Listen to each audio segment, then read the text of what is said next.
ৰশ্মি motivation ব্লগলৈ আপোনালোক সকলোকে পুনৰবাৰ স্বাগতম জনাইছো।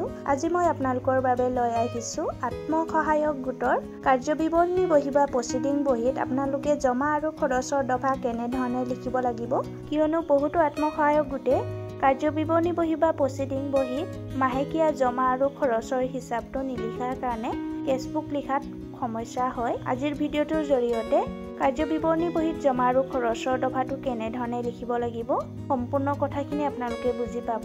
মোৰ চেনেলত নতুনকৈ আহিছে যদি মোৰ চেনেলটো সাবস্ক্ৰাইব কৰি থব আৰু বেল আইকনত অল প্ৰেছ কৰি থব, কিয়নো মই ভিডিঅ' এৰাৰ লগে লগে অতি সোনকালে মোৰ ভিডিঅ'খিনি আপোনালোকে পায়। বলকচোন আজিৰ ভিডিঅ'টো আমি প্ৰথমে ষ্টাৰ্ট কৰি লওঁ। এনেধৰণে জমা আৰু খৰচৰ দফাটো আপোনালোকে বনাব লাগিব। জমা আৰু খৰচৰ ওপৰত আলোচনা এনেধৰণে আপোনালোকে লিখিব আৰু ইয়াৰ পিছত লিখিব জমা আৰু খৰচৰ আলোচনাত আপোনালোকে এনেধৰণে দফাটো বনাব। মাহৰ শেষৰ সভাত আপোনালোকে বনাব লাগিব এই দফাটো। জমা আৰু খৰচৰ ওপৰত আলোচনা আপোনালোকে এনেধৰণে লিখিব। ইয়াৰ পিছত এনেধৰণে নিলিখিলেও হ'ব, ইয়াৰ পৰা ষ্টাৰ্টিং কৰিলেও হ'ব। আজিৰ সভাত আমাৰ নিজৰ গোটৰ নাম লিখিব।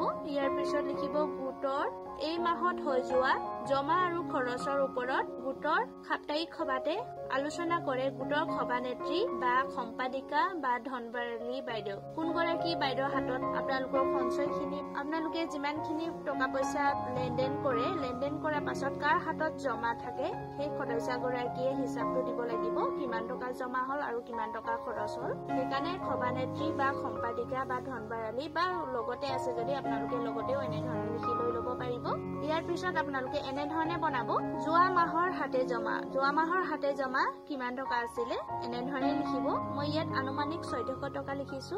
আপোনালোকে এনেধৰণে নিজৰ হাতে জমাটো যোৱা মাহৰ কিমান থাকি গ'ল সেইখিনি আপোনালোকে এনেধৰণে লিখিব। ইয়াৰ পিছত আপোনালোকে সদস্যসকলৰ সঞ্চয় আপোনালোকে ইয়াত আপোনালোকৰ সঞ্চয়খিনি যিমান টকা হয় আপোনালোকে সঞ্চয় ইমান টকা উঠিছে এই মাহত গোটেইখিনি সঞ্চয় সৰ্বমুঠ সঞ্চয় আপোনালোকে এনেধৰণে লিখিব।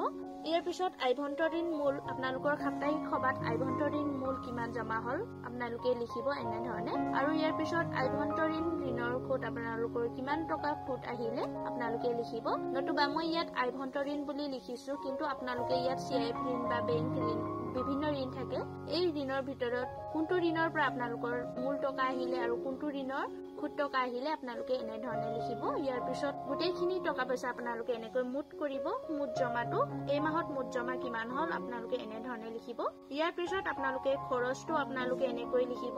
বেংক যাতায়াতী খৰচৰ বাবদ ধৰি লওক 100 টকা খৰচ হ'ল, বেংকত জমা কৰিলে 1000 টকা, বিহলৈ গোটৰ মাহিলী সঞ্চয় জমা আপোনালোকে ধৰি লওক 100 টকা জমা দিলে। ইয়াৰ পিছত বিহ সভাত CIFৰ কিস্তি পৰিশোধ কৰিলে ইমান টকা। যদি আপোনালোকৰ বেংক ঋণৰ কিস্তি পৰিশোধ কিমান কৰিলে আপোনালোকে এনেধৰণে CIFও আছে বা বেংক ঋণো আছে আপোনালোকে এনেধৰণে কিমান খৰচ কৰিলে। ধৰি লওক ব্লকলৈ যোৱা যাতায়াতী খৰচ 200 টকা, ধৰি লওক গোটৰ প্ৰচিডিং এটা কিনা হয় 250 টকা, ব্লকলৈ যোৱা যাতায়াতী খৰচ 200 টকা, গোটৰ সভাত চাহ খোৱা খৰচ 100 টকা, গোটৰ নথিপত্ৰ জেৰক্স কৰা খৰচ 30 টকা, BRFৰ সঞ্চয় জমা দিয়া হয় 60 টকা।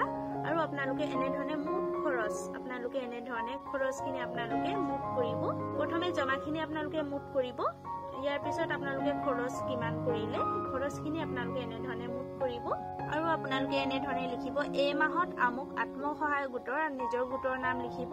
এই মাহত আমুক আত্মসহায়ক গোটৰ ইমানটা সাপ্তাহিক সভাত মুঠ জমা হয় ইমান টকা বুলি লিখিব। মই চৰ্টত লিখিছো, কিন্তু আপোনালোকে বহলাইও লিখিব পাৰিব 4টা সাপ্তাহিক সভাত ইমান টকা জমা হয় বুলি। এই যিমানখিনি ইয়াত মুঠ জমা কৰিছিলো সেই মুঠ জমাটোৱে আমাৰ ইয়াত আহিব। মুঠ খৰচ হয় ইমান টকা, কিমান টকা খৰচ কৰিছিলে এই খৰচটোৱে আমাৰ ইয়াত আহিব। ইয়াৰ পিছত এই মুঠ জমা পৰা মুঠ খৰচটো আপোনালোকে বিয়োগ কৰি আপোনালোকৰ হাতে জমা কিমান থাকিলে এনেধৰণে লিখিব। এনেধৰণে আপোনালোকে প্ৰত্যেক মাহৰ এটা সাপ্তাহিক সভাত শেষৰ সাপ্তাহিক সভাত আপোনালোকে জমা আৰু খৰচৰ দফাটো এনেধৰণে বনাব। আজিৰ দিনটোৰ বাবে ভিডিঅ'টো আপোনালোকলৈ ইমানে লৈ আহিলো। যদি মোৰ চেনেলত নতুনকৈ আহিছে যদি মোৰ চেনেলটো সাবস্ক্ৰাইব কৰি থব আৰু ভিডিঅ'টো ভাল লাগিছে যদি আপোনালোকে আনলৈ শ্বেয়াৰ কৰিবলৈ নাপাহৰিব। অনাগত দিনবোৰতো এনেধৰণৰ ভিডিঅ' আপোনালোকৰ মাজলৈ লৈ আহিম। পুনৰ নতুন এটা ভিডিঅ'ত লগ পাম। আজিৰ ভিডিঅ'টো মই ইমানতে সামৰণি মাৰিছো।